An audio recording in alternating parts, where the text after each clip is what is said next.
Well, absolutely. What a day it has been. And we saw the solid rally come in the last half 1 hour or so. Nifty ending 200 points higher, above that 26,200 odd mark. We had Maruti Suzuki top gainer on the Nifty 50 index, up nearly 4.5 to 5 odd % on the back of reports which suggested that Karnataka government could come up with new electric vehicle and hybrid vehicle policy, which would be applicable for the next 5 years. So Maruti Suzuki jump up nearly 4.5% in trade today.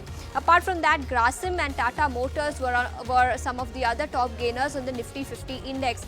On the losing side, though, we had Cipla. A whole host of pharma counters were in focus today, were under pressure. In fact, Nifty Pharma Index was down. Cipla sitting with a cut of nearly 1.5%, and Nifty Pharma Index was flat, ending the day flat today. ONGC and L&T were some of the other losers on the index today. Bank Nifty, meanwhile, continued to see that outperformance come in. Nifty Bank Index ending the day nearly 200 points higher, 54,274 is where Nifty Bank is ending today. Punjab National Bank up 2%. We had IDFC First Bank, of course, on the back of news that NCLT has approved reverse merger of IDFC First Bank and IDFC.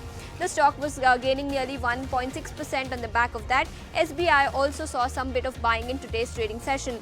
A couple of newsmakers, we'll talk about Trend, where Citi came out with a note where they initiated coverage with a buy rating. 9,250 is the target price that they have given.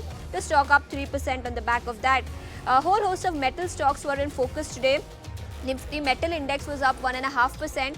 We had Vedanta, which was up nearly 4% after the board informed the exchanges that they will be considering fourth interim dividend for FY25 on the 8th of October.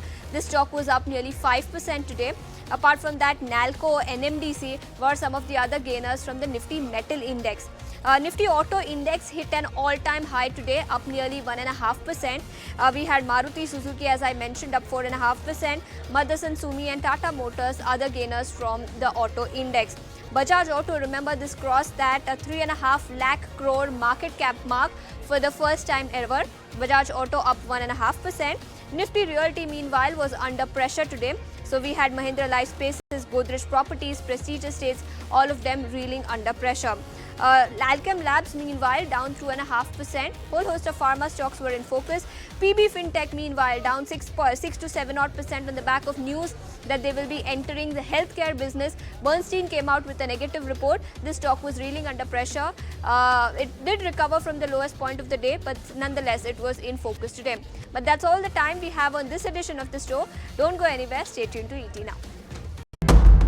There comes a time when your heart calls for you to arise. Plant your feet solid into the ground. Decide your own limits. And then break right through them. Become something more. It's my time to rise.